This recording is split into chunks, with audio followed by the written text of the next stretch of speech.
मोरे सत के बचारे, एक बात कहूँ समझाए। या फंदबाजी रची माया के, या फंदबाजी रची माया के, तभी हुई रया मुरझाए। मोरे सत के बंजारे,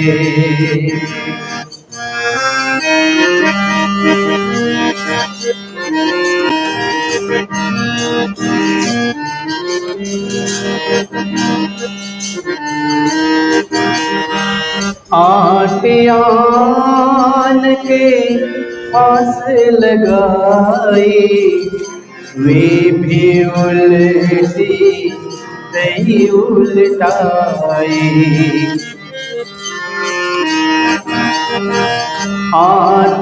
आटियान के फांस लगाई, वे भी उल्टी नहीं उल्टाए। बंद पर बंद दी ये बीत बीत के, बंद पर बंद दी ये बीत बीत के, सो भूल के नाम न जाए। बात कहूँ समझाए। मोरे सत के बंजारे,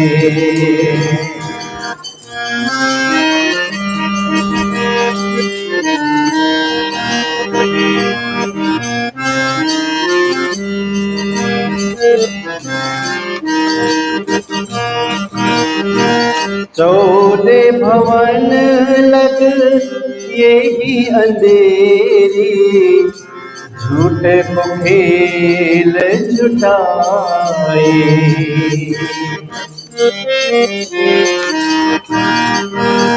चौदे भवन लग यही अंधेरी, झूठे को खेल झुटाए।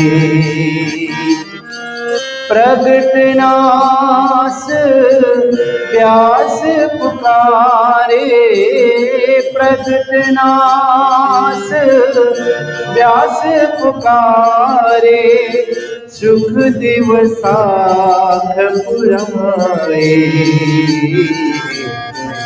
बात कहूँ समझाए। मोरे सत के बंजारे,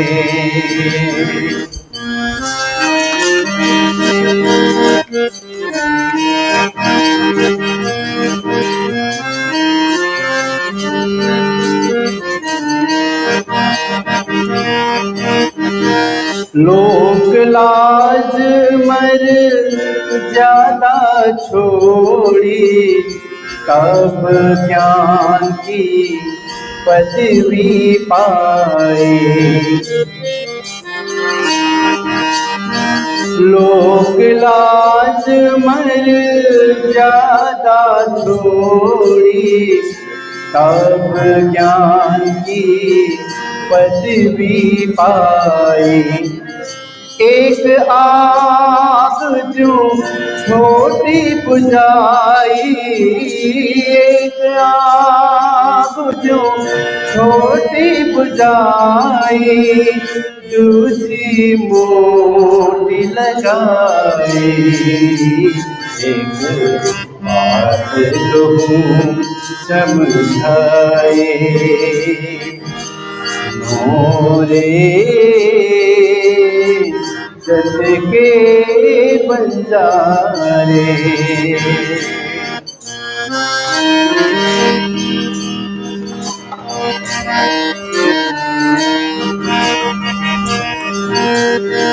कोट सेवक करो नाम निकालो, इष्ट चलाओ बढ़ाए।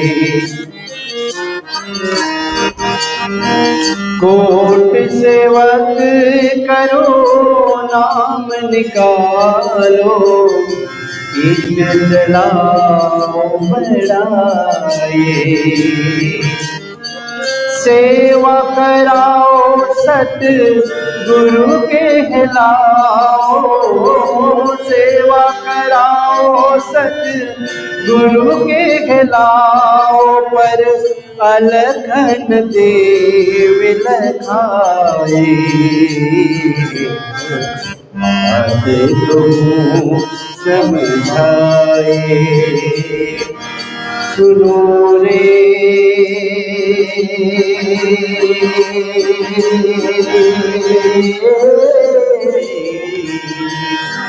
सत्य के बंजारे।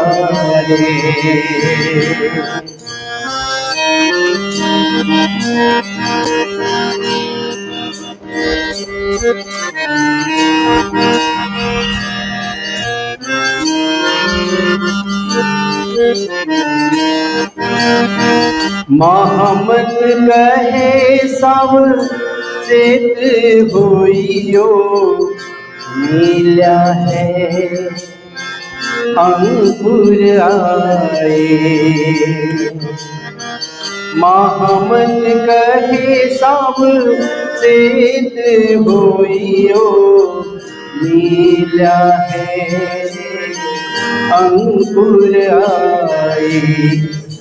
झूठे झूठे साथ पाए, झूठे झूठे साथ पाए, सतगुरु ले जाए। बात कहूं समझाए, सुनो रे सत्य के बंजारे। सुनो रे सत्य के बंजारे। श्री परमात्मने नमः। श्री गुरु चरण कमलेभ्यो नमः। आनंदकंदं प्रभुदेवचन्द्रं व्रजे स्वरूपे न पुरापि जातं। प्रविश्य प्राप्तं प्रियप्राणनाथं परेशपूर्णा सततं नमामि। ब्रह्मा प्रियाज गरणाय जातः सर्वस्वपाता भवसिन्धुत्राता। विज्ञानदाता निज धर्मधाता, दिनैकबन्धो शरणं प्रपद्ये। दिनैकबन्धो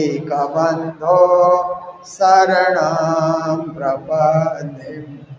मंगल कृष्ण प्रणाम है, मंगल धर्म प्रकाश, मंगल सुंदर सात है, मंगल धाम उजास है।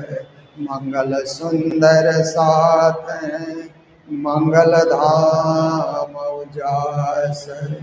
बोलो वृंदावन बिहारी लाल की। सदगुरु महाराज की, श्री प्राणनाथ प्यारे की, महारानी बाईजुराज की, महाराजा छत्रसाल की, श्री लालदास जी महाराज की, गुरुजी मंगलदास महाराज की, श्री कृष्ण प्रणामी धर्म की, तीनों पुरी धाम की, सर्व सुंदर साथ की। राज श्यामा राज श्यामा राज श्यामा कहिए राज,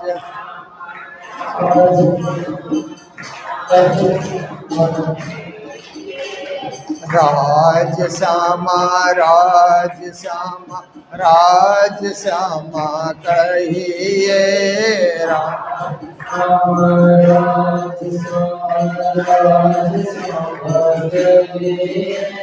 जय बेदरा के राज, जय बेदरइए,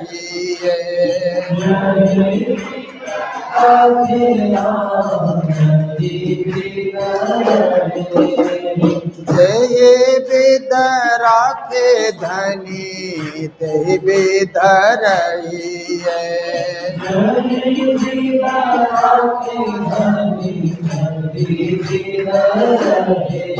श्री राज श्यामा राज श्यामा राज श्यामा कहिए,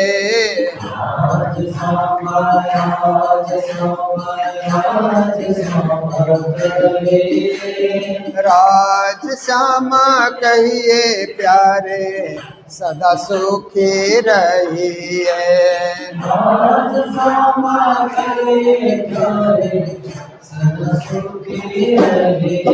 श्री राज श्यामा कहिए प्यारे सदा सुखी रहिए,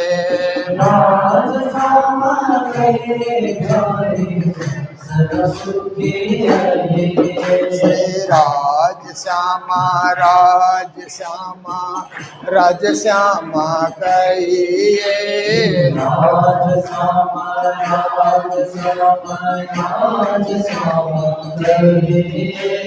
राज श्यामा कहिए प्यारे परम धाम जाइए,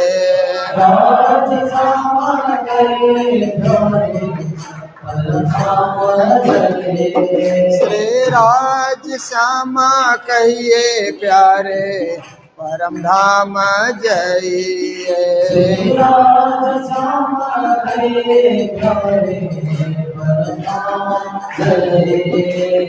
राज श्यामा राज श्यामा राज श्यामा कहिए, राज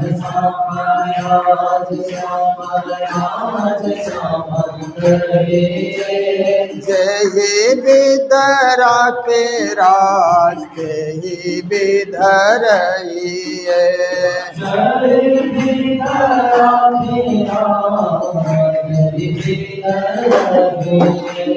राज श्यामा कहिए प्यारे सदा सुखी रहिए,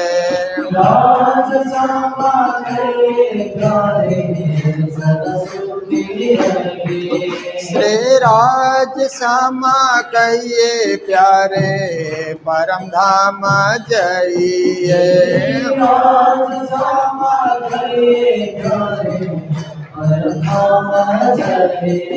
बोलो सतगुरु महाराज की।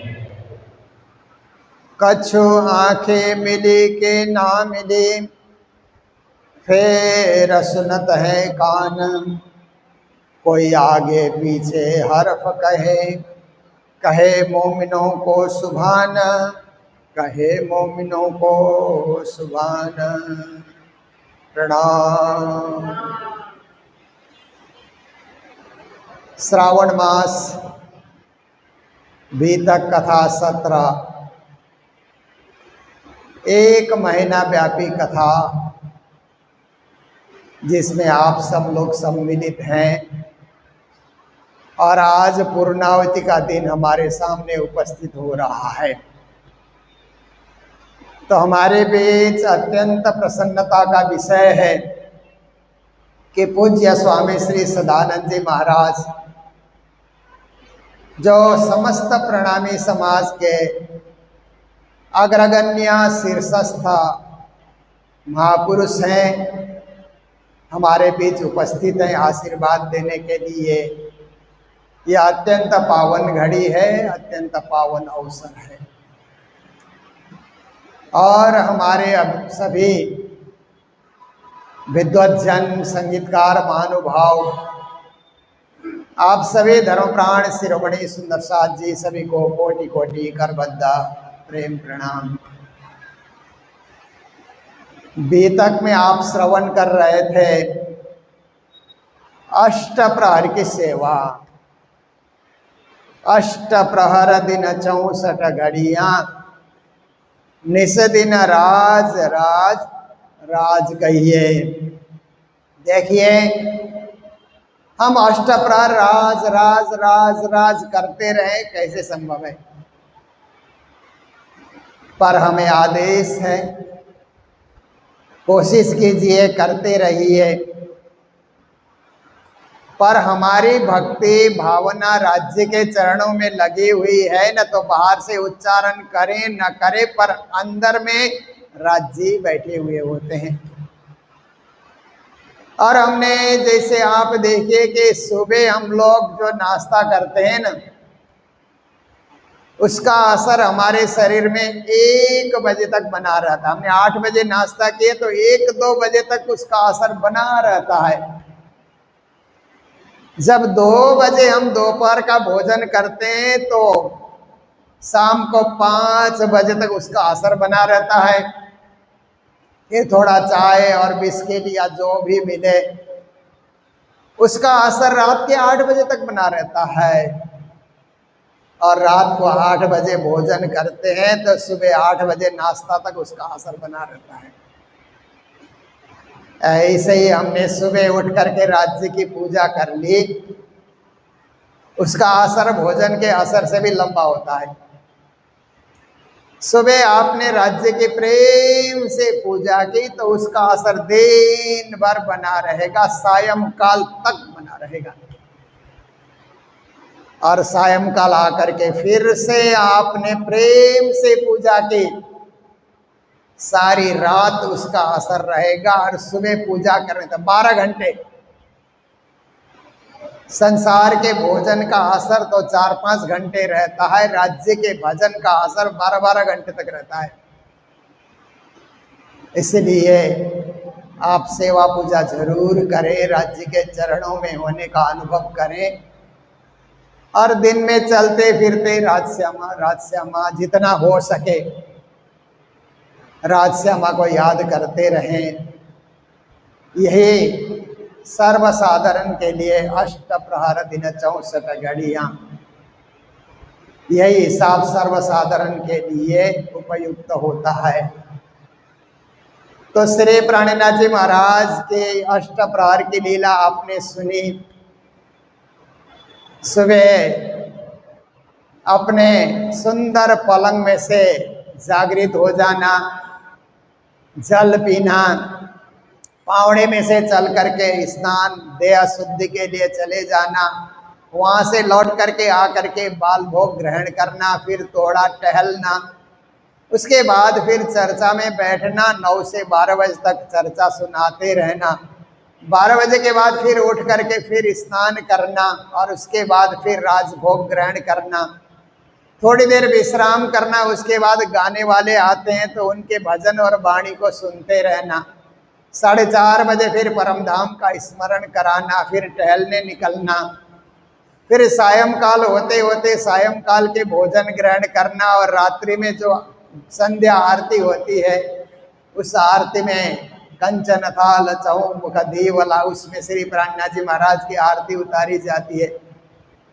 फिर 9 बजे से 12 बजे तक चर्चा करते रहना, चर्चा में बने रहना। 12 बजे उठ करके फिर स्नान, स्वयं की तैयारी होती है, शयन की तैयारी, शयन कक्ष में चले जाना, कुछ बातें करते रहना। सुंदर साथ चर्चा की अर्चा कर रहे हैं तो तो उसका भी ध्यान देते रहना। कहीं इधर उधर बोलने में त्रुटि हुई तो उन्हें सुधार लेना। ऐसे करते करते रात भर में कुछ आंख में नींद आई कि नहीं पता नहीं चलता है। जाग जाग करके श्री प्राणनाथ जी महाराज सुंदर साथ को जगा रहे हैं। और ये सब अष्टप्रहर की लीला के बाद लालदास जी महाराज फिर 36 कारखाने की बात बताते हैं। पर परम धाम में राज्य क्या करते हैं वही प्राणनाथ जी पद्मावतीपुरी में करके दिखा रहे हैं। परम धाम में श्री राज्य हैं तो देखिए प्रातः काल राज्य महाराज का उठापन होता है 5वीं भोम में। उसके बाद फिर वहीं पे मंगल आरती होती है। सुख को निधान, जय सुख को निधान, मंगल आरती सुख को निधान। फिर हम लोग परिक्रमा बोलते हैं तो राज्य महाराज श्यामा जी और सखियां 5वीं भोम से 3री भोम की पड़साल में आ जाते हैं। फिर वहां से पशु पक्षियों को दर्शन देना।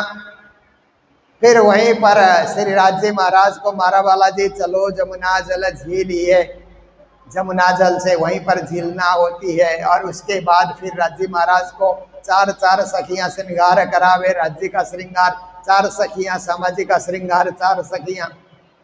उसके बाद फिर बाल भोग ग्रहण होता है।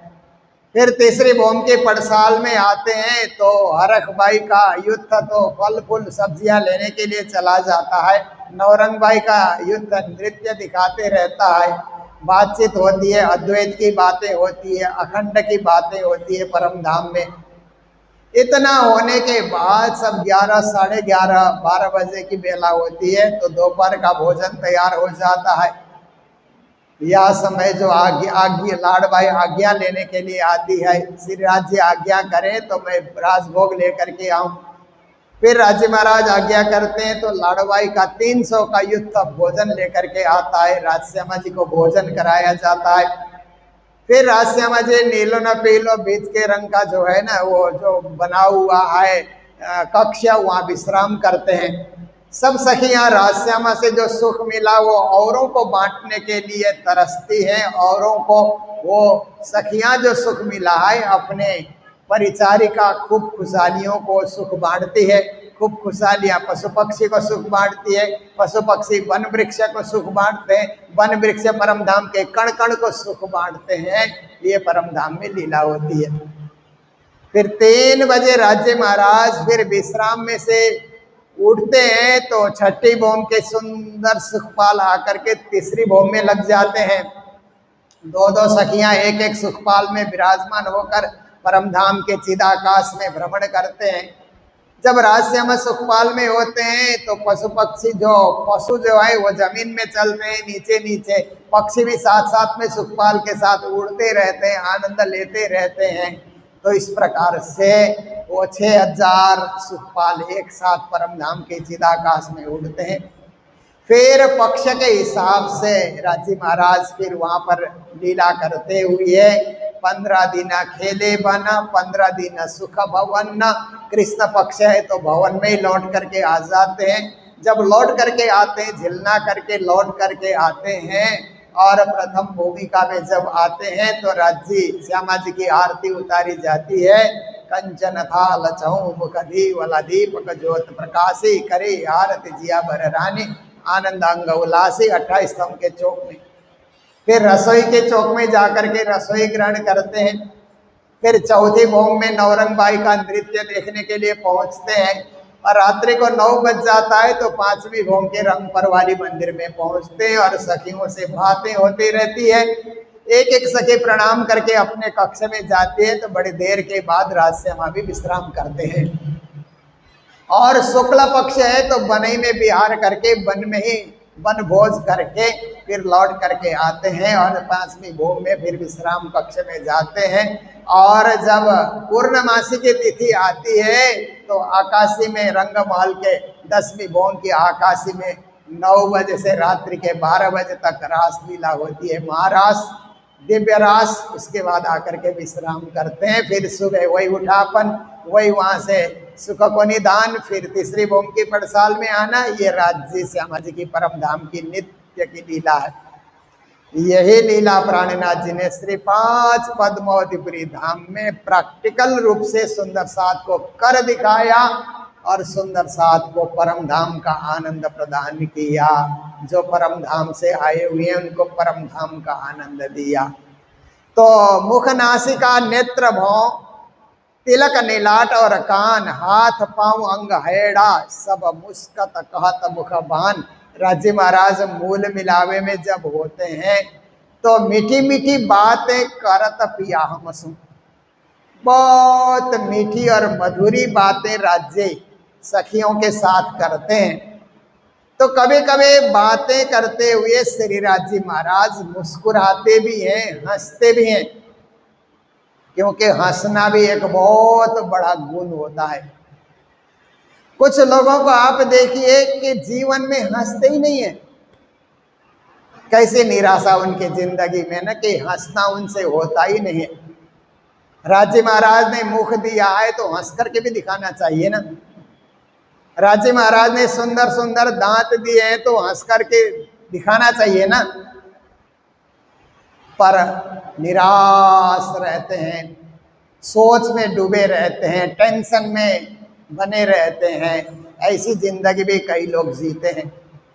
और कई लोग हंसते हुए मुस्कुराते हुए कैसी परिस्थिति क्यों ना आ जाए, ये तो संसार है। संसार में तो उबड़ खाबड़ रास्ते में चलना ही होगा। यही देखने तो परम धाम से संसार में आए हैं। इसलिए रो रो करके संसार नहीं देखना है, हंस हंस करके संसार देखना है। तो मुस्कुराते रहो, गीत गाते रहो। एक भजन है ना, ऐसे ही राधे राधे कहना, सदा हंसते रहना, राज राज कहना, सदा हंसते रहना। तो श्री राज्य महाराज जब हंसते हैं तो परम धाम में क्या प्रभाव पड़ता है। एक चौपाई वाणी की है सागर ग्रंथ में, आपके समक्ष मैं रख रहा हूं। श्री राज्य महाराज हंसते हैं तो हंसना तो मुख से ही होता है ना। जब मुस्कुराते हैं तो उनका मुंह जब खुल जाता है, दंतावली दिखती है। तो परम धाम में मूल मिलावे में एक बैठक जो है सखियों का बैठक, वो शोभायमान हो जाता है। सखियां भी कहते हैं देखो देखो राज्य महाराज मुस्कुरा रहे हैं, तो सखियों में भी मुस्कुराहट आ जाती है। बैठक की एक शोभा होती है कि पूरी सभा में सब लोग हंस रहे हो, मुस्कुरा रहे हो, तो उसका आनंद बहुत बड़ा होता है। तो उसका प्रभाव क्या होता है कि परिक्रमा में जो नूर सागर है वो नूर सागर प्रकाशित हो जाता है राज्य के मुस्कान से, जो आग्नेय दिशा में है परम धाम में। और राज्य महाराज मुस्कुराते हैं तो केवल मुख से मुस्कुराते हैं ऐसी बात नहीं है। नाक में 2 छिद्र होते हैं ना, 2 छिद्र, वो भी मुस्कुराते समय छोटे बड़े ऐसे हो जाते हैं। आपने भी कभी अनुभव किया होगा। अगर आप सही में मुस्कुराए तो केवल दिखाने के लिए मुस्कुराने से नहीं होता है, हृदय से मुस्कुराहट आए तो अपने आप ही ऐसी क्रिया हो जाती है। तो नासिका में ये प्रभाव दिखलाई देता है। तो मूल मिला में बैठे हुए सखियों की शोभा में अभिवृद्धि होती है राज्य की शोभा देख करके। और नीर सागर जो परम धाम में दक्षिण दिशा में है वो प्रभावित हो जाता है उससे। फिर राज्य महाराज मुस्कुराते हैं तो नेत्र भौं कहते हैं ना, नेत्र तो आंखों को कहते हैं। तो मुस्कुराते समय आंखें भी खुली होती है। कई लोग आंख बंद करके मुस्कुराते हैं ना, कई लोग आंख बंद करके गाते हैं ना। तो कोई सुन रहा है कि नहीं, पता ही नहीं लगता, आंख बंद करके वो गाए जा रहा है। तो गाते समय आंख खोल करके आप गाइए तो आपको लगेगा कि आपके गाने का प्रभाव लोगों पे कितना पड़ रहा है। आप ही आंख बंद कर लिए तो लोग सोचेंगे कोई सूरदास गा रहा है। इसलिए आंखें राज्य ने दी है तो आंखें खोल करके आप गाइए। तो राज्य महाराज भी, नेत्र राज्य महाराज के खुल जाते हैं। नेत्र खोलते हैं तो नेत्र के ऊपर जो रोमावली है उसको भौं कहा जाता है ना, वो नेत्र के भौं भी एकदम ऊपर तन जाते हैं खुशी में, प्रसन्नता में। उसका प्रभाव क्या हो जाता है कि सखियों में एक दिली छा जाती है। और परिक्रमा में क्षीर सागर जो दूध का सागर है वो प्रभावित हो जाता है, जो परम धाम में नैऋत्य दिशा में है। फिर राजी महाराज जब मुस्कुराते हैं तो उस समय उनके जो ललाट जो है ना, ललाट में बल्लियां पड़ जाती है, ललाट में तो 3-3 बल्लियां पड़ जाती है। लोग तो त्रिपुंड लगाते हैं ना संसार में, पर राज्य को लगाना नहीं पड़ता है, स्वयं सिद्ध है। ऐसे राज्य महाराज तो 2 रेखा और बीच में बिंद इस प्रकार का तिलक लगाते हैं। तो राज्य महाराज का ललाट और तिलक जो है ना अत्यंत शोभा में अभिवृद्धि करते हैं। उसका प्रभाव राज्य के श्रृंगार, श्यामा जी के श्रृंगार, सखियों के श्रृंगार में पड़ जाता है और दधि सागर उससे प्रभावित हो जाता है, जो परम धाम के पश्चिम दिशा में है। फिर राज्य महाराज जब मुस्कुराते हैं तो उनके कान भी थोड़ा हिलते हैं। सही में मुस्कुराने से ऐसे प्रभाव अपने चेहरे में आ जाता है, उनके कान भी थोड़ा हिलते हैं तो सखियों में इश्क का सागर, प्रेम का सागर भर जाता है। और फिर आप देखिए परिक्रमा का घृत सागर उससे प्रभावित होता है, जो वायव्य दिशा में है परम धाम में। और राज्य महाराज जब मुस्कुराते हैं तो हाथ भी हिलाते हैं। आप हाथ बांध करके हंसिए तो हंसने में आनंद नहीं आता है, हाथ खुला रख करके आप हंसिए ना, हाथ भी हिलाते हुए आप हंसिए। तो कई लोग तो ठहाके भी मारते हैं ना हंसते हुए, इतना जोर से भी नहीं हंसना चाहिए। आप हंसिए परंतु उतना ही हंसिए कि जरूरत से ज़्यादा भी नहीं। तो राजी महाराज के हाथ हिलते हैं जब हंसते हैं, तो हंसने के समय में हाव भाव ऐसे आप अपने आप ही ऐसे हो जाते हैं। तो परम धाम में इलम का सागर, ज्ञान का सागर मूल मिला में तैयार हो जाता है और परिक्रमा में मधु सागर में उसका प्रभाव होता है, जो परम धाम की उत्तर दिशा में है। फिर राज्य महाराज जब मुस्कुराते हैं तो पांव भी हिलाते हैं, मुस्कुराते समय पांव स्वयं हिल जाते हैं। तो राज्य महाराज के जब पांव हिलते हैं तो मूल मिलाव में वो निस्वत का संबंध का सागर प्रभावित हो जाता है और परिक्रमा में रस सागर प्रभावित हो जाता है, जो ईशान दिशा में है। और राज्य महाराज जब मुस्कुराते हैं तो हृदय से मुस्कुराते हैं, केवल ऊपर दिखाने के लिए मुख से ही मुस्कुराते हैं ऐसी बात नहीं, हृदय से हंसना, दिल खोल करके हंसना। तो जब हंसते हैं, हैड़ा हृदय को कहते हैं, उससे मेहर का सागर प्रकट होता है और वही परिक्रमा में सर्वरस सागर बन जाता है, जो परम धाम के पूर्व दिशा में है। और उसी का प्रभाव श्यामा जी महारानी में आता है, उसी का प्रभाव सखियों में आता है, उसी का प्रभाव महामती प्राणनाथ जी में आया हुआ है और उसी प्रभाव का आनंद पद्मावतीपुरी धाम पन्ना में सुंदर साथ ले रहे हैं। तहे दिल से, हृदय से उसे ले रहे हैं, ग्रहण कर रहे हैं। आनंद उत्सव हो रहा है पद्मावतीपुरी धाम में, अष्टप्रहर की लीला हो रही है। तो जो श्री प्राणनाथ जी महाराज के साथ चरणों आए सो तो सही, पर पिछले कारण ए बाणी कही। प्राणनाथ जी महाराज को लगता है कि सदगुरु ने मुझे 2 आदेश दिए, शाकुंडल और शाकुमार को जगाना। बाकी ब्रह्म ईश्वरी जीव सृष्टि को तो जगाना ही जगाना, परंतु राजा महाराजा के रूप में शाकुंडल शाकुमार है, उनको जगाना। कई राजाओं को उन्होंने ढूंढा, देखा, परखा, पर शाकुंडल सखी तो छत्रसाल के रूप में जाग गई, शाकुमार नहीं जगी। तो प्राणनाथ जी कहते हैं मैंने मेरी वाणी छोड़ दिया है, मेरा शरीर नहीं रहेगा परंतु मेरी वाणी एक न एक दिन उसको भी जगाएगी। जो सुंदर साथ मेरे चरणों में आए सो आए, नहीं आए तो मेरी वाणी उसको जगाती रहेगी।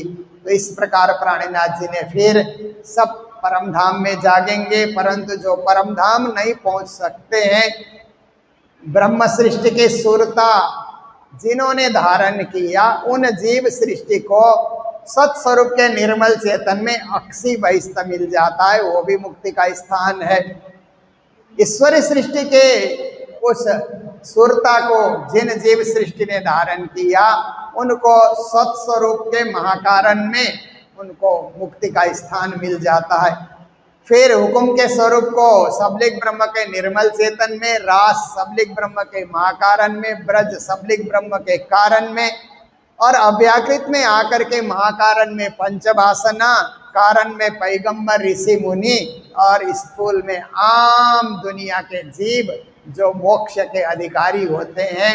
एक बार भी जिसने निज नाम का जाप किया, राज्य को याद किया, वो भी निष्फल नहीं जाएगा, वो भी मोक्ष को प्राप्ति करेगा, परम पद को पाएगा। ऐसा सुंदर ज्ञान श्री प्राणनाथ जी महाराज वहाँ पर बरसाते हैं।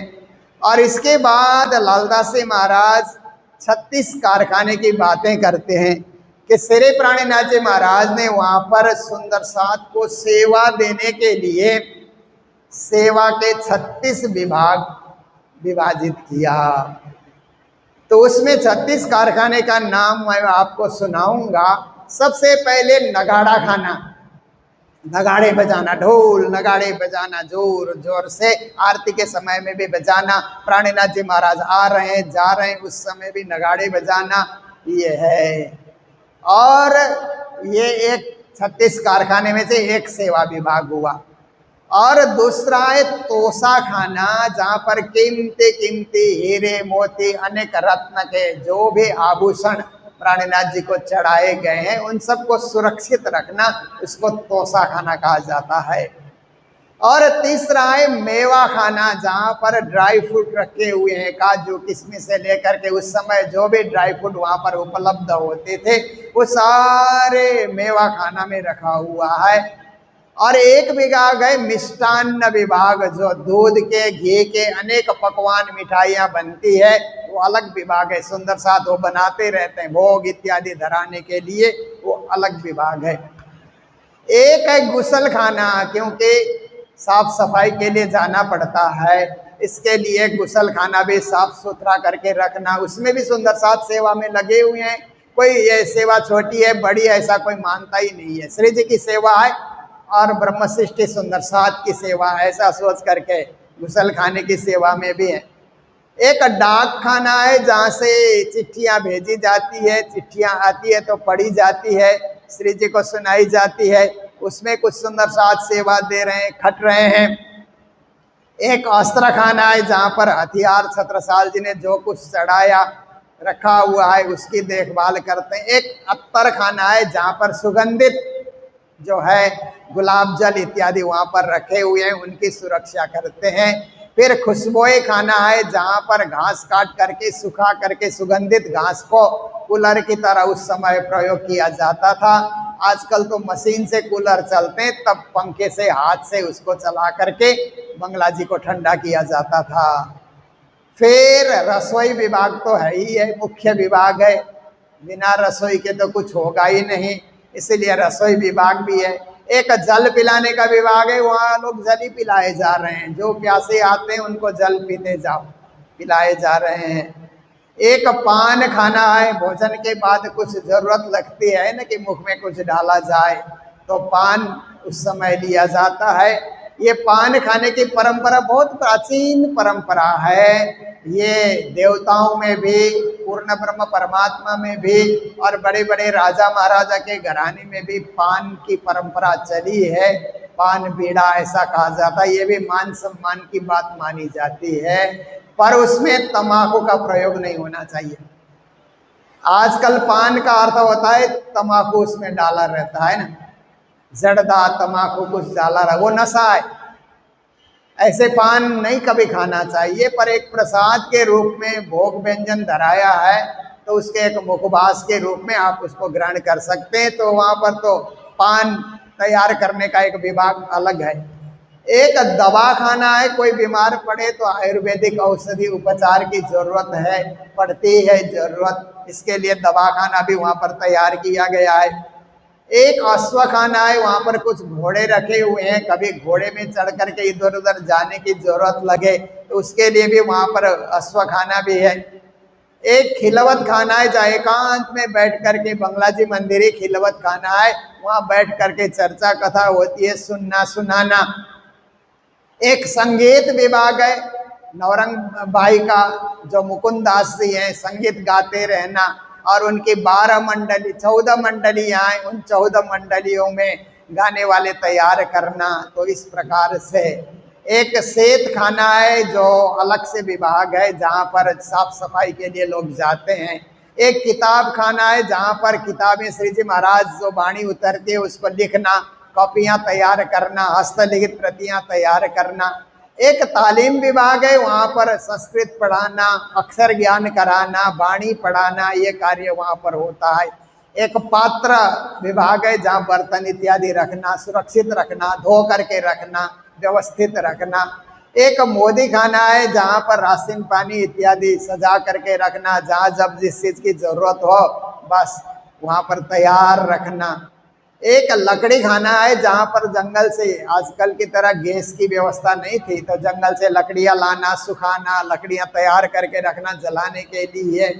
और एक विषाद खाना है जिसको स्टोर रूम बोला जाता है, सब सामान सुरक्षित रखना। एक दौलत खाना भी है, संपत्ति रखना, रुपया पैसा जो चढ़ता है हिसाब किताब रखना, ये भी बहुत जरूरी होता है। एक दफ्तर है जहाँ से सारे सेवा विभाग का नियंत्रण किया जाता है, वो दफ्तर खाना भी है। एक साख विभाग है, सब्जियां तैयार करवाना, कहाँ से ले करके आना, उनको सुधार करके सब तैयार करना, वो विभाग है। एक पालकी है जहाँ पर प्राणनाथ जी को कभी पालकी में लेकर के चलना हो तो उसकी सजावट करना, सब करना।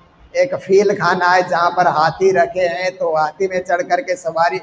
जब राजा छत्रसाल चेले हो गए तो सब कुछ श्री जी की सेवा में हाजिर है। और एक सफाई विभाग है, बहुत जरूरी है, क्योंकि मंदिर की सफाई नहीं हुई तो मंदिर की महिमा नहीं बढ़ती है। हम राज्य के परम धाम की बातें करते हैं तो सफाई बहुत जरूरत है। और सफाई विभाग में केवल सफाई कर्मचारी सफाई करेंगे ये नहीं सोचना चाहिए, जिसको भी जहाँ गंदगी देखे वो खुद सफाई कर ले, क्योंकि राज्य का द्वार है, इसलिए पवित्र रहना चाहिए, शुद्ध रहना चाहिए। एक तो गंदा करना ही नहीं चाहिए, करना ही नहीं चाहिए। अगर किसी ने भूल बस कर दिया तो जिसको दिखे वो सफा करे, सफाई विभाग उसको कहा जाता है। एक मसाला विभाग है, सुगंधित मसाले, मसाले डालने से ही तो सब्जियों में स्वाद आता है, मसाले की तैयारी करते हैं। एक पत्तल धोना, पत्तल जंगल में जाना, पत्तल तोड़ करके लाना और धोना तैयार करना, ये विभाग अलग से विभाग बना हुआ है। एक फूल हार विभाग है कि वनों से फूल बाड़ियों से फूल लेकर के आना, श्री जी के लिए हार तैयार करना, फूल चढ़ाने के लिए सब फूल तैयार रखना, आदि आदि है। एक मसी विभाग है कि जो भी वाणी लिखी जाती है तो मसी तो चाहिए ना, हाथ से ही मसी तैयार करना, स्याही तैयार करना, और क्या क्या उसमें पत्ते डाले जाते हैं, कैसे उसको गाढ़ा मसी तैयार किया जाता है। आप देखिए श्री जी के समय के हस्तलिखित स्वरूप साहिब आज भी देखने को मिलते हैं। ऐसी स्याही प्रयोग किया उन्होंने हाथ से बना करके भी, आज भी प्रिंटेड बुक से भी और सुंदर वो लगते हैं। तो मसी विभाग अलग है। एक प्रकाश विभाग है जहाँ से शाम को बत्तियां जलाना, दिए जलाना, उजाला करना, ये विभाग है। कुल मिलाकर के 36 विभाग हो गए। इसी को 36 कारखाना कहा जाता है, जो श्री जी महाराज की सेवा के लिए सुंदर सौत वहाँ पर तत्पर रहते थे। हर सेवादार उसका जो मुखिया है उस विभाग को संभाल रहा है, और सब विभाग में कामकाज हो रहा है। किसी को कुछ बताने की जरूरत नहीं है, स्वयमेव सेवा भाव उदय हो रहा है, और सब कुछ सही सही ढंग से वहाँ पर सेवा हो रही है। तो इस प्रकार से 36 कारखाने की सेवा की बात आती है।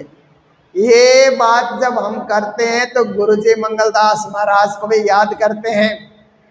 गुरुजी मंगलदास जी ने भी कालिम्पोंग से प्राणनाथ जी ने 36 कारखाने की जो सेवा चलाई, ऐसे कई विभाग गुरु महाराज ने भी अपने जीवन काल में खोल करके दिखाया। जैसे स्कूल खोला, हॉस्पिटल है, और तालीम केंद्र उन्होंने खोला, और फिर जो है बालिकाओं का जो है आश्रम उन्होंने खोला, वृद्धा आश्रम उन्होंने खोला, सब प्रकार की प्रेरणा दी। तो आज के दिन में भी तक की इस परंपरा में गुरु महाराज भी जुड़े हुए हैं, क्योंकि हमारी सारी जागनी गुरु जी मंगलदास जी महाराज की जागनी है। कहाँ? नेपाल के मेलबोटे इलाम में उनका जन्म हुआ। 1.5 साल की आयु में माता पिता के साथ कहाँ रंगशाली आसाम पहुंचे और गुरु पीताम्बर दास महाराज से तारतम मंत्र 1.5 साल की आयु में लेने का मौका मिला। और वही पीताम्बर दास महाराज फिर सूरत के 11वें आचार्य बने। गुरु जी के पिताजी का बचपन में धाम गमन हुआ। जब गुरु जी 4 साल के थे तभी पिता का धाम गमन हुआ। कल्याण दास जी उनका नाम था, माता का नर्मदा बाई। गुरु जी के एक छोटे भाई थे, उनका नाम था जगन्नाथ। फिर माता दोनों बेटे को लेकर के रंगशाली से तेजपुर आई। तेजपुर से फिर रंगीदास महाराज के साथ पद्मावतीपुरी धाम पहुंचे और अपने बेटों को पढ़ने के लिए पद्मावतीपुरी धाम में क्षेत्र में माता ने नियुक्त किया, जहाँ बचपन में ही गुरु जी को वेश ग्रहण करने का 12 साल की उम्र में वेश धारण करने का मौका मिला। हीरादास महाराज से, मेहरदास महाराज से तालीम उन्होंने शुरू की और गुरु जी के माता भी तालीम सीखती रही, अध्ययन करती रही। मैंने एक दिन आपको बताया था कि गुरु जी कहते थे मेरी माँ पढ़ी लिखी नहीं थी, तो मेरी माँ ने, और लोग तो क ख से पढ़ना शुरू करते हैं, पर मेरी माँ ने ह से पढ़ना शुरू किया, ऐसा गुरु जी ने बताया। तो हम लोगों ने पूछा ऐसे कैसे होता है गुरु जी, क पढ़े बिना ह में कैसे पहुंच गई माता जी? तो गुरु जी ने कहा मेरी माँ ने सीधा ही हबे फेला मोजलनी कहूँ बात तेता दुगुर पे दिन रात दावा नल बले गई बात तेनी केटली कहूँ विख्यात। स्वरूप साहब सही कहा सीख लिया उन्होंने, कैसी बात है। तो ऐसे गुरु जी की माँ थी। फिर गुरु महाराज पद्मावतीपुरी में रहते हुए महामंगलपुरी धाम अपने गुरु के पास पहुँचे। वो बड़ा मंदिर, भव्य मंदिर आज जो सूरत में है, उस समय निर्माण काल में था, तो गुरु जी ने भी निर्माण काल में बहुत सहयोग किया। फिर पीताम्बर दास महाराज कहते हैं माँ कहाँ है तुम्हारी? माँ तो पन्ना में है, बुलाओ माँ को भी, पोस्ट कार्ड लिखो, चिट्ठी लिखो, माँ भी आएगी तो मंदिर बन रहा है और यहाँ सुंदर साथ की सेवा करेगी। तो माँ को बुलाया गया, छोटे भाई भी आए साथ में। फिर पीताम्बर दास महाराज ने कहा नर्मदा भाई, यहाँ तो सैकड़ों कारीगर काम कर रहे हैं और भोजन बना करके आए गए सुंदर साथ को भी वितरण करना होता है, उस सेवा में तुम लग जाओ, जुट जाओ और सुंदर साथ की दिल से सेवा करो। माँ नर्मदा बाई सुबह से रात तक रसोई घर में भोजन वितरण करने में, तैयार करने में, बांटने में, बर्तन धोने में पूरा दिन सेवा में लगी रहती थी। तो गुरु महाराज कहते थे कि मेरी माँ की दिन भर साड़ी भीगी भीगी रहती थी, क्योंकि वो बर्तन धोना होता था, लोगों को पानी पिलाना, भोजन देना, देर सवेर कोई आया उसको भी खिलाना, आदि आदि काम में। और भी सहयोगी साथ में थे, पूरी मंडली साथ में थी। पर गुरुजी कहते थे कि मेरी माँ इस तरह से दिन रात एक करके सुंदर साथ की सेवा करती थी। उसके बाद गुरु महाराज फिर नौतनपुरी दर्शन करने गए। वहाँ दर्शन करने के बाद फिर पद्मावतीपुरी आए तो गुरु पीताम्बर दास महाराज की चिट्ठी मिली कि मंगलदास तुम जल्दी चले आओ, मेरा अब धाम जाने का वक्त आ रहा है। तो गुरुजी वहाँ से पन्ना से बीतक के दिनों में चल पड़े। जा करके जब सूरत में पहुँचे तो गुरु महाराज के धाम पधारे, 3 दिन हो चुके थे। बड़ा विलाप हुआ। गुरुजी की समाधि में गए, वहाँ ध्यान किया। फिर उसके बाद आकर के पुजारी जी को पूछा कि गुरुजी ने मुझे एक पत्र लिख करके बुलाया था, किस काम के लिए बुलाया होगा मुझे पता नहीं, पर उन्होंने बुलाया है तो क्या मेरे लिए कोई प्रसादी उन्होंने छोड़ी है? तो पुजारी जी ने कहा यह हस्तलिखित स्वरूप है, वो गुरु महाराज पीताम्बर दास महाराज ने कहा था कि मंगलदास आएगा तो उसको दे देना। तो पुजारी जी ने वो स्वरूप साहिब गुरु जी को दिया। गुरु जी उस स्वरूप साहिब को लेकर के महामंगलपुरी धाम में बैठे तो उन्होंने अखंड पाठ अकेले ही पूरा किया। फिर उसके बाद गुरु महाराज कुछ समय नागौर में रहे, मेड़ता में रहे, अंबाला में रहे, बहावल नगर पंजाब में रहे और अध्ययन भी करते रहे, अध्यापन भी करते रहे। फिर उनके मन में विचार आया कि काशी में जाकर के एक संस्कृत विद्यालय चलाते हैं। तो जाते हुए भिवानी में गुरु महाराज एक पाठशाला में रुक करके गए थे। तो काशी में जाकर के विद्यालय 1 साल चलाया, पर जिस सेठ ने उनको बोला था कि खर्चा हम देंगे, वो सेठ का देहांत हो गया 1 साल के बाद। फिर गुरुजी ने सोचा अब भारत के 4 धाम की पैदल यात्रा करते हैं। मैंने प्रणामी समाज के तीनों पुरी धाम के दर्शन कर लिए। अब मैं हिंदू धर्म के 4 धाम के दर्शन करता हूँ। पैदल चले वहां से बद्रीनाथ धाम, केदारनाथ, फिर द्वारिकापुरी धाम, रामेश्वरम, जगन्नाथपुरी, ये सब घूम करके हरिद्वार में आकर के बैठे थे। तो माँ ढूंढ रही है कि बेटा कहाँ चला गया। तो उसी समय में गुरु महाराज को ध्यान में राज्य के दर्शन हुए और हरिद्वार में राज्य ने उनको इशारा किया कि पूर्व में जाकर के जागनी करो। गुरु महाराज उसके बाद पन्ना आए, फिर काठमांडू आए, फिर इलाम आए, फिर कालिम्पोंग आए। कालिम्पोंग आने के बाद गुरु महाराज को लगा कि इसी भूमि में राज्य ने मुझे जागनी करने के लिए प्रेरणा दी है, मुझे धर्म का झंडा यहीं फहराना चाहिए, यहीं से किसी को केंद्र बना करके पूरे समाज की जागनी करनी चाहिए। तो गुरु महाराज 4 साल तक कालिम्पोंग में बने प्राचीन मंदिर इच्छे मंदिर में 4 साल रहे। फिर बाजार में जमीन लेकर के उन्होंने वहाँ धर्म का झंडा फहराया, जिसको आज हम लोग मूल मंदिर कहते हैं, वहाँ झंडा फहराया।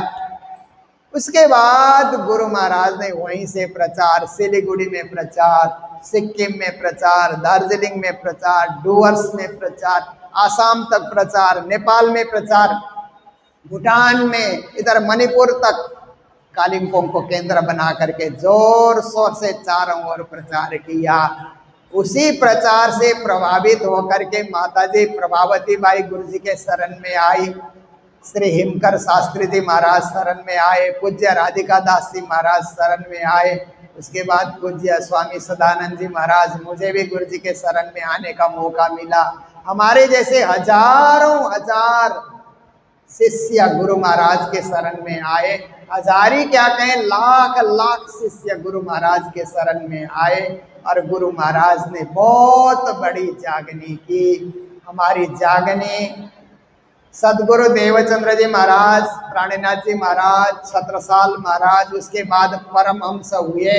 उन परमहंसों में ये अब हमारे परमहंसों में आचार्य परमहंस पीताम्बर दास महाराज हुए, फिर गुरु जी मंगलदास जी हुए। फिर उसके बाद हम लोग आज जहाँ भी हैं उनकी परम कृपा, परम आशीर्वाद हम लोग मानते हैं। तो ऐसे गुरु महाराज ने भी सेवा के अनेक विभाग शुरू करके प्रणामी समाज को विभूषित करने के लिए, सुशोभित करने के लिए बड़ा भारी कार्य किया। अब गर्मी के दिनों की सेवा, एक प्रकरण और बचा है लालदास जी महाराज की बीतक में से। तो गर्मी के दिनों की सेवा यहाँ पर बता रहे हैं।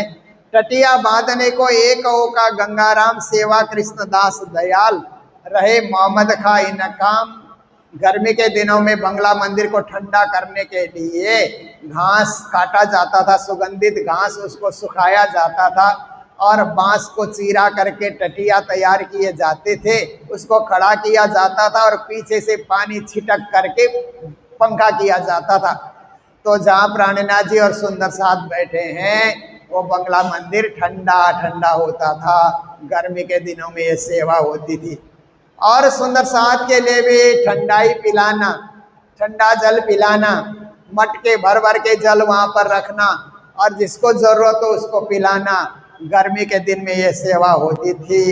ऐसे करते हुए विक्रम संवत 1740 में प्राणनाथ जी पन्ना पहुँचे थे। 1750 शुरू हो गया, 10 साल बीत गए। प्राणनाथ जी ने 11 साल तक वहाँ पर लीला की है, जागनी रास की लीला।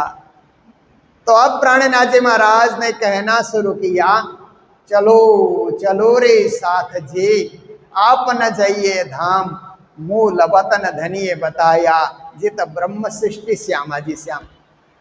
सुंदर साथ जी, अब मेरा परम धाम जाने का वक्त निकट आ रहा है। आप में से जो कोई भी मेरे साथ परम धाम जाना चाहते हैं तो तैयारी करो, यूं तैयारी कीजिए, आगो करनी है दौड़ सब अंगों, इसका लेके निकसो ब्रह्मांड फोड़। त्याग तपस्या के द्वारा ही इस ब्रह्मांड को छोड़ा जा सकता है। भाव भक्ति त्याग तपस्या साधना और मोक्ष की कामना, ये सब चीजें लेकर के ही उस परम पद को पाया जाता है। इसलिए अब मेरा भी परम धाम जाने का वक्त निकट आ रहा है। तो उस समय क्या हुआ कि महारानी बाईजूराज समझ गई, तेज कुंवरी बाई, उन्होंने कहा कि स्वामी जी महाराज, आपने इंद्रावती की सखी के रूप में जागनी के ब्रह्मांड में सबसे बड़ा कार्य किया है, जो कार्य और सखी नहीं कर सके ऐसा बड़ा कार्य आपने किया है। और आज आप परम धाम लौटने की बात कर रहे हैं, तो परम धाम में तो कोई है ही नहीं, सब खेल में आए हुए हैं, सब सखियां खेल में भूली पड़ी हैं, कुछ जागी भी हैं तो अभी तो पन्ना धाम में ही है, परम धाम में सुरता गई नहीं है। तो आप धाम जाएंगे तो परम धाम में आपका स्वागत कौन करेगा? जब बाईजराज महारानी ने ये पूछा तो प्राणनाथ जी समझ गए कि तेज कुंवरी बाई मेरे से भी पहले धाम जाना चाहती है। तो रोज की तरह कार्यक्रम चलता रहा। संवत 1750 में बैसाख सुदी अष्टमी 12 बुध पोहर दिन चढ़ते ठौर अपनी जाए जमी। विक्रम संवत 1750 चल रहा था। बैसाख शुक्ल पक्ष और अष्टमी की तिथि को बुधवार का दिन था और प्रातः काल दिन शुरू हो ही रहा था। तो बाईजूराज महारानी फूल चुनने के लिए वो किलकिला नदी के किनारे जाती है। कुछ उनके सखियां भी साथ में गए फूल तोड़ने के लिए, और बाईजू महारानी एक पवित्र स्थान में वहाँ ध्यान में बैठती है। जब ध्यान में बैठती है तो अपने आप ही उनके शरीर में अग्नि प्रकट हो जाती है, और अग्नि प्रकट होने के बाद उनका दिव्य शरीर वहीं पर जलकर भस्म हो जाता है। कुछ उनके साथ गई हुई सखियां भी उसी अग्नि में प्रवेश कर जाती हैं। ऐसी घटना हुई। प्राणनाथ जी महाराज को यह सब बताया गया तो प्राणनाथ जी ने कहा, ज्ञानाग्नि दग्ध कर्माणि। बाईजूराज जी अपने ज्ञान रूपी अग्नि प्रकट करके स्वयं ज्योति स्वरूप बन करके अपनी ज्योति स्वरूप के समान अपनी सुरता को परम धाम में लौटा चुकी हैं। तो जहाँ बाईजूराज जी का धाम गमन हुआ वहाँ पर बाईजूराज मंदिर बनकर तैयार हुआ। आज भी हम लोग दर्शनार्थ जाते हैं तो श्री बाईजूराज मंदिर के दर्शन करके महारानी बाईजूराज का आशीर्वाद ले सकते हैं। प्राणनाथ जी ने सोचा अब मेरा समय आ रहा है, तो प्राणनाथ जी ने बाईजूराज महारानी के साथ कुछ सखियां अग्नि में जल गई तो प्राणनाथ जी ने कहा, मैं जाऊंगा तो पता नहीं कितने सुंदर साथ अग्नि में प्रवेश करेंगे, इसलिए कहा मेरी समाधि करना, अग्नि संस्कार नहीं करना। ये आदेश हुआ। और आदेश होने के बाद फिर क्या है कि श्री प्राणनाथ जी महाराज धाम जाएंगे ऐसा सुन करके जसिया नाम के एक भाई थे, वो भी धाम चले जाते हैं, क्योंकि उनके मन में भी विरह उत्पन्न हुआ और एकांत में बैठे रहे, भोजन भी उन्होंने छोड़ दिया। तो उस समय छत्रसाल महाराज ने समझाया कि ऐसे हट नहीं करना चाहिए, श्री जी के शरण में आप जाइए, प्रणाम कीजिए, खुश होकर के प्रसाद पाइए। प्रणाम करने के लिए ले करके चले गए तो लंबे होकर के प्रणाम किया, उठे ही नहीं। जब उठे ही नहीं तो प्राणनाथ छत्रसाल जी कहते हैं, जसिया भाई उठो। प्राणनाथ जी ने कहा अब यहाँ नहीं उठेंगे, ये तो परम धाम में उठ चुके हैं। तो सुंदर साथ ने देखा तो सही में वो परम धाम में जाग चुके थे। और मुरलीधर जो नेत्र से नेत्र मिला करके श्री जी की चर्चा सुनते थे, अर्श मिलावा ले चली अपने संग सुभान, ये चौपाई सुनते ही अच्छा श्री जी अर्श में मिलावा में पहुंच चुके हैं, उनकी भी आत्मा वहां जाग जाती है। तो इस प्रकार से अब विक्रम संवत 1751 आ गया। संवत 1751 श्रावण बदे चौथ में रात पिछले घड़ी दोए में आए फिरिश्ता धाम से। 1751 जैसे ही आया श्रावण कृष्ण पक्षा चतुर्थी की तृतीया की रात्रि है, चतुर्थी प्रारंभ होना है। 2 घड़ी रात बाकी है चतुर्थी प्रारंभ होने में। तो परम धाम से राज्य का बुलौआ आया और श्री प्राणनाथ जी महाराज इस नश्वर देह को परित्याग करके जागनी लीला को पूर्ण करके जो शेष जागनी लीला बची है सुंदर साथ को सौंप करके और परमहंसों को सौंप करके अपने दिव्य परम धाम की यात्रा करते हैं। बोलो सतगुरु महाराज की, श्री प्राणनाथ प्यारे। तीज भई रात घड़ी 14 लो उपरांत चौथ भई जब 2 घड़ी रात बाकी रही समय अंतर्धान को, तब प्राणनाथ जी अंतर्धान हो गए। अंतर्धान होने के बाद चौथी की तिथि को दिन भर सुंदर साथ के दर्शनों के लिए रखा गया। महाराज छत्रसाल जी भी आ जाते हैं और 5वीं की तिथि को फिर बंगला मंदिर से गाते बजाते प्राणनाथ जी को घूमट मंदिर में पधराया जाता है। और ये मान्यता है आज भी कि प्राणनाथ जी घूमट में विराजे हुए, घूमट में विराजे श्री प्राणनाथ प्यारे, श्री प्राणनाथ प्यारे मेरे धनी जी हमारे। तो आज भी वही विश्वास के साथ हम लोग पद्मावतीपुरी धाम दर्शन करने जाते हैं। और जैसे ही आप घूमट जी के अंदर प्रवेश कीजिए तो ऐसा लगता है कि आपके शरीर में कुछ ऐसे झनकार आपके शरीर में होती है, आपको अनुभव करता है, रोमांचित आप हो जाते हैं क्योंकि प्राणनाथ जी के करीब पहुंचने का आपको अनुभव होता है। फिर बंगला मंदिर में प्राणनाथ जी के गादी पे प्राणनाथ जी की वाणी को पधराया गया। वाणी की पूजा हो ये भाव लेकर के वाणी पधराई जाती है। और लालदास जी महाराज को आदेश था जीवनी लिखने के लिए, इसीलिए बीतक लिखने के लिए बैठते हैं लालदास जी। तो 1 महीना लगा करके श्री कृष्ण जन्माष्टमी के पावन तिथि पर बीतक लिख करके पूर्ण करते हैं। और केशवदास जी महाराज प्राणनाथ जी की पूरी वाणी को अलग अलग खंड की वाणी को एक ही जिल्द में बांध करके तैयार करते हैं और वो बंगला जी मंदिर में पधराया जाता है। और छत्रसाल महाराज को प्राणनाथ जी ने कहा था कि महाराजा जी सो कया मैं देखत हूँ एक तुम तिस वास्ते सेवा साथ के सौंप चलते हम। आपको सुंदर साथ की सेवा दी गई है, जागने का विस्तार करो और सुंदर साथ की सेवा करते रहो। तो छत्रसाल जी सुंदर साथ की सेवा में तत्पर हो जाते हैं, मुकुंदास से तारतम का प्रचार प्रसार में संलग्न हो जाते हैं। इस प्रकार से प्राणनाथ जी के बाद परमहंसों ने इस धर्म को आगे बढ़ाया।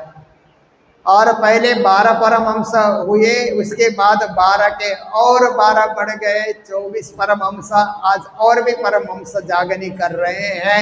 परमहंसों की जागनी हमारे समाज में 3 पूरे धाम से भी जागनी होती रही, परमहंसों ने भी जागनी की। और परमहंसों में गुरु जी मंगलदास जी महाराज परमहंस की अति कृपा हम सब सुंदर साथ पर कि हम भी जाग करके आज परम धाम की भक्ति से हम लोग जुड़े हैं। और 1 महीना तक बीतक सुनने का हमें जो मौका मिला, ये भी गुरु जी की परम कृपा है, ऐसा मान करके हम लोग चलते हैं। तो लालदास से बीतक के अंत में अपना परम धाम का नाम आसबाई परम धाम का नाम है, उस नाम से यहाँ पर चौपाई यहाँ पर हमारे समक्ष रख रहे हैं। तो इस चौपाई को हम लोग प्रेम से दोहराएंगे, सब मिल करके दोहराएंगे। और इस वर्ष जो बीतक हुई है, मैंने सोचा कि 2 साल पहले भी मैंने यहाँ पर बीतक की थी, क्योंकि यह भव्य मंदिर पूज्य महाराज जी के द्वारा ये बन करके तैयार हुआ। तो मैंने सोचा इस मंदिर में बीतक की जाए। उस मंदिर में तो बीतक मैंने की थी पहले, फिर यहाँ भी तो आप सब बड़ी संख्या में आए, तब भी अच्छी बीतक हुई, मुझे भी बड़ा अच्छा लगा आप सबकी उपस्थिति देख करके। फिर 2 साल तक मैं कालिम्पोंग में करता रहा, वहाँ पर बढ़िया से वहाँ तो बीतक होती है। गुरु जी के साथ तो हम लोगों ने लगभग 12 साल तक गुरु जी के साथ में बीतक में हम लोग रहे। तो फिर इस बार सोचा कि अब 1 महीना कालिम्पोंग सिलीगुड़ी छोड़ करके दूर जाते हैं तो कुछ संस्थाओं का काम यहाँ बैठ के देखना भी होता है, देखभाल भी होती रहेगी और बीतक भी चलती रहेगी। ये भाव लेकर के इस बार भी यहाँ पर आने का मौका मिला। और पूज्य महाराज जी की कृपा और आप सब सुंदर साथ का जो है भाव प्रेम भक्ति के फलस्वरूप 1 महीना कैसे व्यतीत हुआ पता ही नहीं लग रहा है। पहले शुरू के दिन में लगता है कि 1 महीना कैसे जाएंगे मंदिर, कैसे सुनेंगे, कैसे पहुंचेंगे, बरसात भी होगी, धूप भी होगी। परंतु जब प्रेम का उदय होता है ना, प्रेम खोल देवे सब द्वार, पारे के पार जो पार पंथ होवे, कोटि कलप प्रेम पहुंचावे मिने पलक, प्रेम ऐसी बात सुधारे, ठौर बैठे पार उतारे। दिल में प्रेम प्रकट होता है तो सब कुछ कुशलता के साथ अपने आप संपन्न हो जाता है। आप लोगों ने बड़ी सेवा की। अब मैं नाम लूंगा तो किसी का नाम छूटता है, इसीलिए मैं समग्र में आप सबको यही संबोधन करना चाहूंगा कि आप लोगों ने रोज भोग व्यंजन की व्यवस्था की और अलग अलग आइटम के साथ, इतने आइटम के साथ प्रसाद वितरण अन्य कहीं जगह होता है या नहीं कुछ मुझे पता नहीं है, परंतु बहुत आइटम के साथ यहाँ पर प्रसाद वितरण भी होता रहा। और हमारे सिलीगुड़ी के सुंदर साथ तो इसमें रहे हमारे ऑनलाइन सुंदर साथ जो अभी तक ऑनलाइन सुनते हैं कोरोना के दिनों से, उन्होंने भी सेवाएं भेजी बाहर से, कोई भंडारे की सेवा और भोग व्यंजन की सेवा, बड़ा आनंद मंगल रहा। वो यहाँ तो नहीं आ सके पर यहाँ की भक्ति उनके दिल में भी समा गई और वे भी घर बैठे आनंदित हो रहे हैं। सबकी सेवा मिली, सब अच्छा रहा। हमारे कमेटी के सारे सदस्यगण इसमें तत्परता के साथ उपस्थिति देते रहे, आते रहे और हमारी सभी माताएं बहनें सब ने अग्रगण्य होकर के यहाँ पर सेवा की है। सब ने अपना नाम राज्य के बही खाता में अंकित कर लिया है। जो जो आए, सुनने में आए, सेवा करने में आए, जो भी करने में आए, आप सबको समग्र रूप से एक साथ मंगल बधाई देते हुए, मंगल कामनाएं व्यक्त करते हुए और पूज्य महाराज जी के अनुग्रह का अनुभव करते हुए, और हमारे साथ में आशीष देव जी, ये भी अध्ययन करके वेदांत और भागवत अध्ययन करके आए थे, तो इन्होंने भी कहा कि मुझे भी एक बार भागवत शुरुआत करनी है तो यहाँ मौका दीजिए। मैंने कहा ठीक है, मेरे प्रवचन से पहले आधा घंटा भागवत किया करो। तो इनको भागवत करने में रफ्तार बढ़ानी पड़ी, फिर भी अब ये शुरू हो गए हैं तो जगह जगह जा कर के भागवत करेंगे। और हमारे संगीतकार जो है हमारे ये आपको ऑनलाइन दिखाने में श्रवण जी हैं और इधर हमारे पवन जी है गाने में, सभी और जो जो लोगों ने आप लोगों ने साथ दिया, सभी को एक साथ मंगल बधाई, मंगल कामनाएं, मंगल आशीर्वाद, मंगल कृपा आप पर श्री राज जी की बनी रहे, बरसती रहे, यही भाव लेकर के अब हम चौपाई दोहरा करके अभी के भीतर को हम लोग यही पूर्ण करेंगे। पूज्य महाराज जी का आशीर्वाद लेंगे। उसके बाद यहाँ पर जो है रोज की तरह पिया तुम तो ऐसी बोली जाएगी और भोग धराया जाएगा। उसके बाद आप आकर के रुमाल चढ़ाते जाएंगे, जल्दी नहीं करेंगे क्योंकि आज सबके लिए भंडारा प्रसाद की व्यवस्था यहीं पर है। घर लौट कर नहीं जाना है, 3 बजे से यही कथा में आपको बैठना है। आज पूरी छुट्टी लेकर के आप लोग आए हैं तो जल्दीबाजी ना करें, आराम से गुरुजन पहले रुमाल उड़ाएंगे बीतक में, उसके बाद हमारे भाई लोग आकर के रुमाल उड़ाएंगे और उसके बाद माताएं बारी बारी से आएंगे। तब तक यहाँ पर फिर लास्ट में हम लोग आरती करके बीतक को समापन करेंगे, पूर्ण करेंगे। फिर 3 बजे से पूज्य महाराज जी सदा की भांति फिर श्रीमद् भागवत कृष्ण कथा शुरू करेंगे। आप लोग प्रेम से सुनेंगे और जन्माष्टमी को भी सांगोपांग विधि से सफल बनाएंगे। इन्हीं शुभकामनाओं के साथ आइए चौपाई दोहराते हुए प्रसंग को विराम देते हैं। बोलो सतगुरु महाराज की, श्री प्राणनाथ प्यारे की। आशा बाए इन समय लागत है चराना, श्री राज हेत करा बुलावत,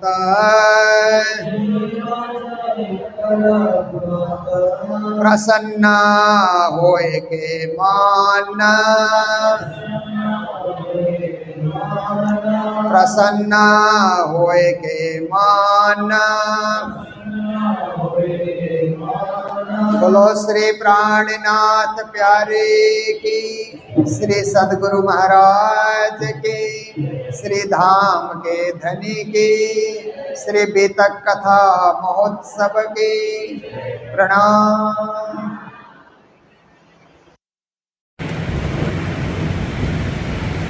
अमरावती से उनके नाम से सेवा आ रही है। उनके जन्मदिन पर सुदर्शन नैयर इलाहाबाद वाले उनकी सेवा आ रही है। गोपी कृष्ण कंदोई जी के नाम से सेवा आ रही है। और हिंदू भाई